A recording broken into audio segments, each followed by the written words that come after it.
Hello and welcome back to our Florida-themed vanilla asset-only series, Crystal Reef County. It's been a while since we've been here, so now's the time for some serious expansion. In previous episodes, we built the downtown core of the main city of San Leon with its palm tree avenues, super busy street life, and beach-lined condo towers and hotel complexes. An industrial district just north of downtown named Black Rock Wharf due to its centerpiece, the big coal power plant, and the affluent canal suburb of Florence on the very southern tip of the island. Once a malaria-infested tropical forest until rapid development took place during the 1950s, creating a hotspot for wealthy people at the time. In today's episode, we are going to focus on large-scale expansion, because this is barely a city. So we'll be experimenting with zoning, as we'll develop this massive area just west of downtown, creating a large avenue lined with shops, restaurants, and a few condo towers, an elementary school, a high-capacity high school, and lots of bushy suburbs.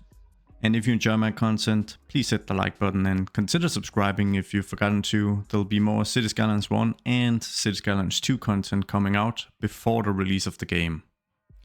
We are of course starting out with the fundamentals of any new area by placing down the major arterials, the avenue and roads that are going to cut through this area and make sure that traffic can flow smoothly through it. The main avenue drags out underneath the elevated interstate section, and it creates a really nice quick connection to downtown San Leon. But of course, I also make sure to expand on the interstate network through some additional ramps so that easy access for the American cars to this area is guaranteed. And part of the inspiration for building this area and thinking bigger in terms of expansion and using zoning to achieve that has actually come from my playtime in Cities Skylines 2 recently. So if you're unaware, I feel very privileged to be one of the creators that have access to Cities Skylines 2 early access, and I've already created one video, the first episode, where we start an all new series here on the channel in the game, and I'll be able to create a few more before the game actually releases in late October. So very exciting stuff. And I just want to thank you all for the overwhelming feedback I've gotten on that video. It's pretty much gone viral by now, and I've just been speechless for a few days. I've had a hard time believing it, to be honest. So I'm a little sorry about the stuttering, but it's honestly been a little overwhelming. I did spend a lot of time trying to get that video right, so I was hopeful that it would do well, but what has happened now is just something else. Anyways, playing Cities Skylines 2 has inspired me a bit to try a bit more zoning before we close on Cities Skylines 1, because of course we are forced to zone in Cities Skylines 2. We don't have any mods or custom assets yet, and I don't know anything about how the support for those things is gonna be. So for now it's all zoning, and while that is of course restrictive in its own right, it's also in a sense a bit liberating, because it does make it a little easier to emphasize scale in your builds. And I think the city that we actually managed to build in Cities Skylines 2 here on the channel is already quite big, and that's definitely due to the fact that I don't have the possibility to place down every single house, angle it just the way I want it, and detail it up. I just have to use clever zoning tricks to achieve what I want, and that really inspired the type of zoning that you'll see in this build. I'll go into some more details as we get there, but for now the road layout is the most important thing. What you'll also see me do is try to utilize the vanilla highways here to create sort of an arterial road network that it's not really a highway per se, but it's just some nature/tree lined major roads that cut through the area. There are no developments alongside them. So they kind of function like big arterials, basically helping to funnel large amounts of traffic through this area without having stoplights at junctions, but rather having on and off ramps, just like an actual interstate system, but without quite being an interstate, because it's not interchanges that are great separated, it's still intersections. So a lot of fun creating this. I've adjusted the theme I use so that when I choose dirt as the texture that replaces the pavement next to the roads, then that dirt texture almost looks exactly like the grass texture I use for this map, which means that as you might be able to see, essentially you can create roads and highways and avenues where it doesn't look like there are any pathways, pedestrian areas, which I guess is pretty realistic for some of the suburbs we're trying to create here. Some of these very, very, very car-centric suburban areas that we're creating here, where pedestrian traffic isn't really taken into consideration. There isn't a lot of traffic to begin with on these streets, so I guess the idea from the planners has just been that, well, if you're gonna walk your dog, you can just walk on the road or ride on the side of it. But yeah, we're creating what is essentially a grid, but I do try and just mix it up ever so slightly to ensure that it's a little more interesting, that it has a few more curves and bends than you would have in a traditional grid. And then I use cul-de-sacs extensively. And of course I create these cul-de-sacs by adding an additional node and then using node controller to stretch out the end node to visually create a cul-de-sac. It doesn't function as a cul-de-sac, but it kind of looks the part. So yeah, just gonna finish up the road network here.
And here's a quick overview of the entire road network in place. We've got the main avenue cutting through, as well as this sort of highway, but not really highway, cutting through as well. I had a bunch of trees and stuff surrounding it and a bit of decoration, so hopefully it makes more sense in the end. Anyways, we're jumping to the development of this main avenue, and I wanted a row of commercial assets, shops, restaurants, boutiques to kind of snake their way alongside both sides of this avenue, but the commercial development, I didn't want it to expand beyond this avenue, so it basically just follows this as like the traffic arterial that feeds these areas. We'll add a ton of parking lots as well, and a lot of detailing later on, as well as some towers, like a commercial tower and a few condo towers. But that's basically the center of this area, and it's where you'll see much of the surrounding suburban area. You know, the inhabitants here, they're gonna flock to this area for many of their shopping needs, and it of course is also a 4-laner, so it acts as a primary arterial entering the downtown core of San Leon. If you're a white-collar office worker working in downtown, you might take this if you live in the western suburbs. I placed these manually instead of trying to zone, but I think that I should have probably tried to create a district style with the mod and then tried to zone it, because I think it would be achievable with some clever use of that mod. I think the issue is that when this area is smaller in scale than the surrounding suburbs are gonna be, and that the fact that it's of course a focal point, you know, it's what you immediately, your eyes are drawn to. It's what the cinematics at the end of this episode will be mainly focusing about. Then repetition in assets is much more visible, and it's real stain on the eye basically when you've got that issue going on. So I think this was kind of the this was the solution I ended up with. I knew I wanted to zone, but I thought, okay, this is the focal point. I'm going to manually place buildings here, and this is also going to allow me to, as you can see here, create some of these spaces for some of the taller buildings, and in a way creating assets and buildings that have a bit more of a custom feel, which I feel really does help elevate this series as a whole, because otherwise we are quickly going to run into asset repetition, because we only have vanilla assets, we only have vanilla decals, trees, so we have to be creative with the type of development we're creating. So that's the compromise. We're going to manually place buildings and all the detailing, of course, alongside this avenue, and then try to get 99% of all the surrounding suburban area zoned out.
We're starting to zone up the entire area here, and in just a sec I'm going to divide it all up into districts. And this is very important because it's through the creation of the districts that I can use this specific mod to assign the custom zoning styles that I've created to each district, and I can assign more than once.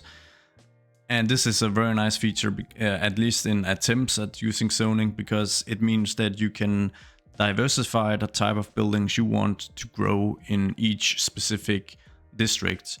And you can kind of create a transition effect as well. So let's say you have a district close to, the shoreline, a quiet, nice area. You can create a district that you call high wealth, for instance, and assign that to that district.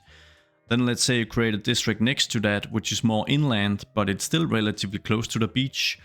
You assign both the high wealth and the medium wealth to that, and then you create another additional district that is further inland and isn't really as desirable anymore, and then you just assign the middle wealth district to that zone. What you will find if those district styles are created good and have a good amount of assets, which is of course hard when it's vanilla, but if you have a custom build, you'll find that you get a pretty diverse mix of assets, and if you are lucky, you will have a pretty nice transition effect from the very wealthy areas to the less wealthy areas by having a district in between that is basically a mix of both. And that's actually something I'm trying to achieve here, because I've created two styles. One is called wealthy, as you guys can see, and one is called middle income. And two of the districts closest to downtown, I am only choosing middle income as the one that can grow. But these two here that are further away from downtown, closer to, more natural scenery and a little more quiet, I assign both the middle income and the wealthy district style to those, so both styles can grow. And here I'm just trying to give an overview of what I've chosen. So for the wealthy, it's primarily larger lots, and I think the lowest level of growable here is level 3. And it's not something I picked intentionally, it just happens to be that naturally level 3 and up, those types of vanilla assets look a little fancier. And if we check the middle income, we'll see that we have quite a few level 2s, level 1, level 3. And it's for the exact same reason. They do look a little more basic. They don't look like, a ghetto or anything like that, but they do look a little more basic, and I feel they are better fit close to downtown. What's left now is to just let it grow, of course, and this takes a ton of time, so we'll be speeding that up and continuing the build.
Now, we actually had a vote on the channel here on the community page a couple of months ago whether I should go absolutely ham with the intersection marking tool or keep it to a minimum, and you guys overwhelmingly voted in favor of the first option.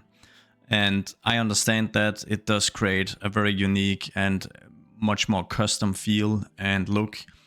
The reason I haven't really done much of it in this episode, I'm doing it right now as you guys can see, but I have to say, when you come from playing Cities Skylines 2, where the road and network construction has been completely revolutionized. I mean, I can't overstate that, and you'll find out as soon as you get to play it. then getting back to Cities Skylines 1 and creating this feels like a chore, to be honest, because as you guys could see from my Cities Skylines 2 video, mapping out the networks is much easier. The actual line work is prettier from the get-go, and nodes, on and off ramps, all kinds of crazy complex junctions. The line work is automatically filled in, so you basically have intersection marking tool. In a way, it's baked into the game. It's not that you can customize it as much as you can using the actual mod in Cities Skylines 1, but basically the automatic markings that the game creates when you create complex junctions, they look perfectly fine. There's no need to change them. So yeah, moving from that to this feels like such a downgrade, and really made me realize how much I'm looking forward to just playing full time with Cities Skylines 2, at least when it comes to the network construction. Anyways, moving on, we are placing down just a bit more commercial here on this corner next to this avenue, which cuts right into downtown San Leon. Just wanted to add just a bit more. I thought it would make sense with some commercial developments alongside this avenue at least. And then we are jumping into actually trying to provide what the city needs. So I've got a bit of an education problem here in Crystal Reef County, or rather it's a problem of not being able to occupy the highly educated jobs that are currently available in the county. To fix that, we just need to provide some higher means of education. We've got plenty of elementary school coverage, but obviously some part of the population will need to study more than just elementary school, because that's what's really gonna enable some of these white collar jobs that require a lot of studies. So hopefully the high school here is at the start of that process, and trying to keep the detailing rather simple and using networks to the best effect I can. I find this is pretty much my go-to when it comes to detailing with, the vanilla assets available in the game.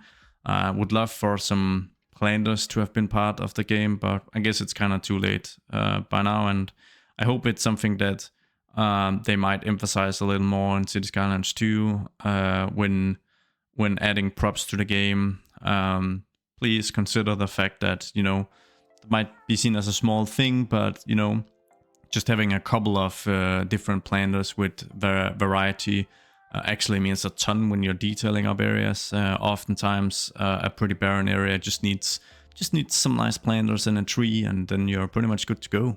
So here's a not so smooth transition into attempting to develop what is supposed to look like a construction site in its early stages, with just vanilla assets, decals and props at my disposal. And this is probably something I should spend a little more time trying to make better, because the end result is a little iffy. I felt very restricted here by what I had available. So I guess in me saying that it's an early stage construction site, it's also a bit of an attempt to cover my own mistakes here, because I'm pretty certain that if you just spend a little more time and be a little more creative with the props that are actually available in the vanilla game, you can make something that looks better than this. You can probably even create what looks like a base for some prefab housing or stuff like that by just being a little more creative and spending more time.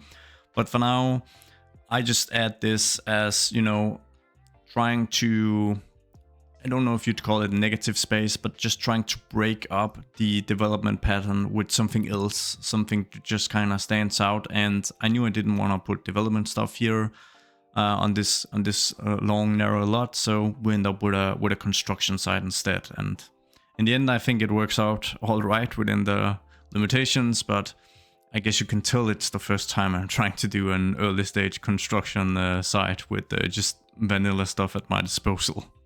And voila, this is the result of my little zoning experiment here.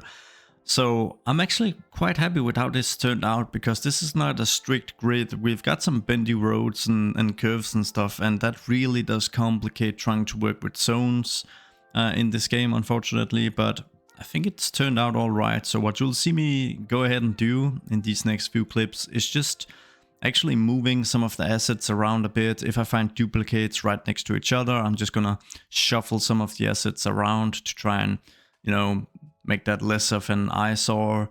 And I will be adding a couple of handful of assets to some of these areas where I guess you can see by now that there are a couple of, can we call them bald spots, or is that disrespectful?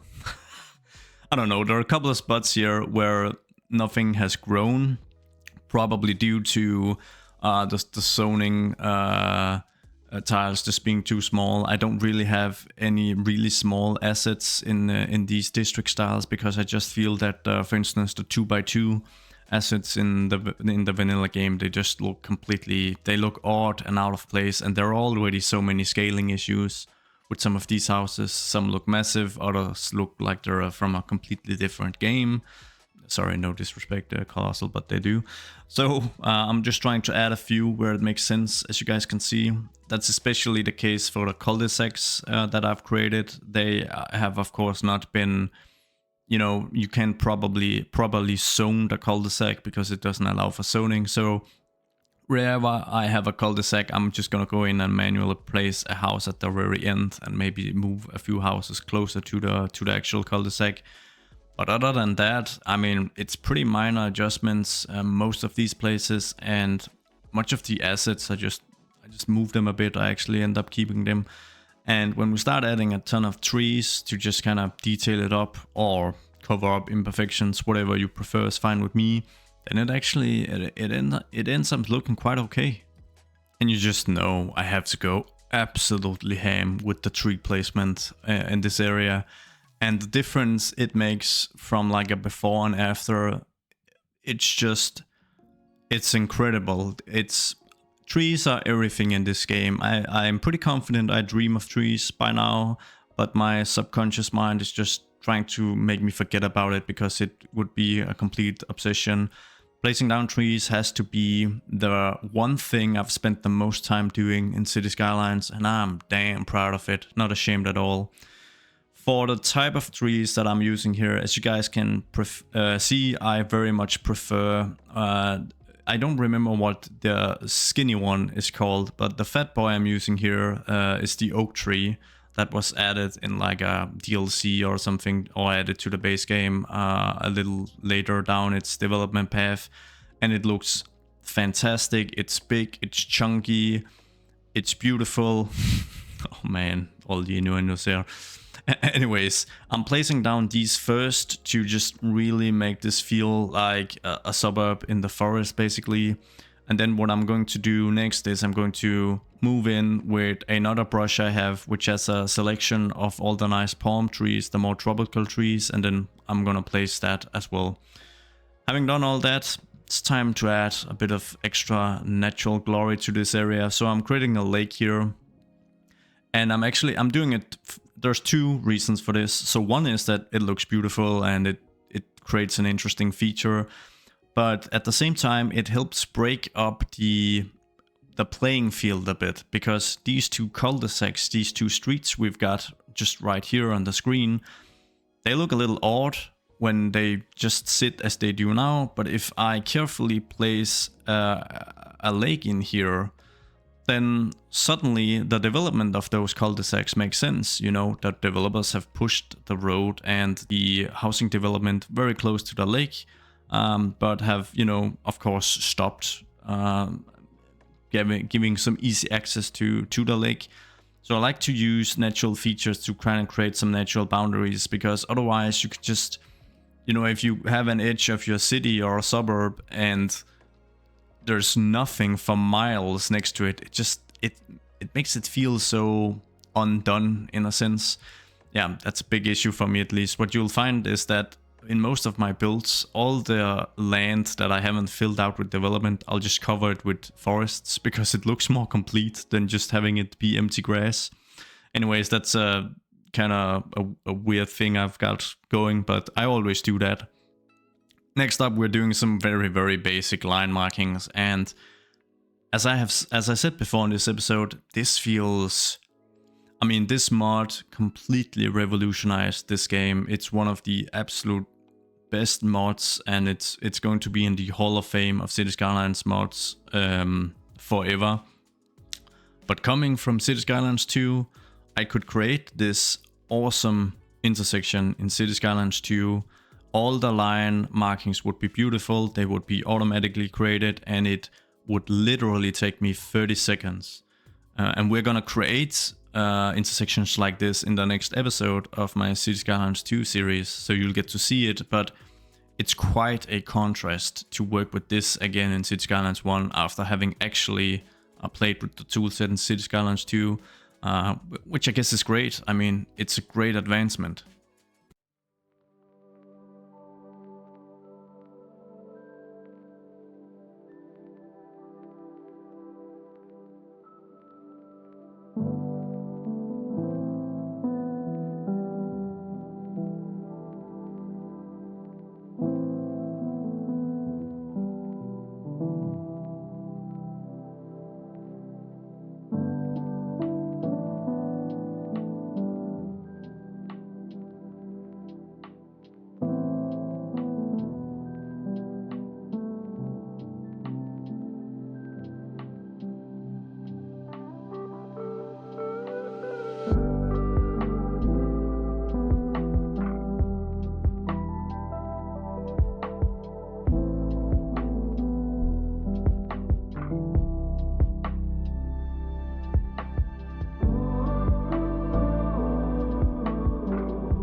And here we are at the very end of the episode, showing off what you hopefully like as far as cinematics go. I am pretty happy with how this area turned out. There are times during the build where I looked at it and I was like, man, this is never gonna look good. But I guess we all feel that at times. And if I've sounded a little emotional at times during the voiceover to this episode, then I'm just still kind of shook about the reception my Cities Skylines 2 video has gotten. So sorry about that. I can't compose myself fully, but thank you guys so much for the kind feedback and the input, and just, yeah, it's been overwhelming. Thank you so much for watching this episode as well. We are inching closer and closer to the release of Cities Skylines 2, and I've been asked a lot about what the future holds in stock for my Cities Skylines 1 series and content when Cities Skylines 2 launches. And I can't promise anything, and I can't tell now because I really don't know if it's gonna take a while for the modding scene to get going in Cities Skylines 2. Then, you know, maybe it's gonna be a while before that game can actually replicate some of the aesthetics that we can create with Cities Skylines 1 if we use, you know, 2000 mods and 15,000 assets or whatever it may be. So I can't really give an answer to that.